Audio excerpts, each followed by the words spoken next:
আপনি কি ভেবেছেন আপনার নামাজ দিয়ে আপনি জান্নাতে যাবেন? আপনি তাহাজ্জুদ গুজার, সেজদা দিতে দিতে কপালে দাগ ফেলেছেন, এটা আপনারা জান্নাতে নেবে না। আপনি এলাকার সবচেয়ে বড় হাতেম তাই দানশীল, এই দানের ভরসায় বসে আছেন।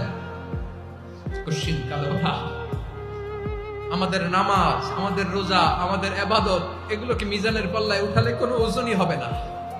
তবে আমাদের একটা কৌশল জানা আছে, আমরা আল্লাহর রহমতের ভিখারি। আমরা সেদিন আগেই গুনার স্বীকৃতি দিয়ে দেব। আমরা বলবো, আল্লাহ তুমি প্রশ্ন করার আগে তোমার একটা কথা বলি, আমারে কিছু জিজ্ঞেস করো না, আমি সব করেছি। এমন কোন পাপ নাই যে পাপ আমারে দিয়ে হয় নাই। তোমার রহমত দিয়ে তুমি জান্নাতে পাঠাবা, তোমার দয়ায় জান্নাতে যেতে চাই, আমল দিয়ে না। পারবেন বলতে? কিয়ামতের দিন আমরা বলবো, আল্লাহ আমার আমল দিয়ে জান্নাত চাই না, আমি তোমার দয়া দিয়ে জান্নাত চাই। তোমার দয়া ছাড়া আমার কোনো উপায় নাই।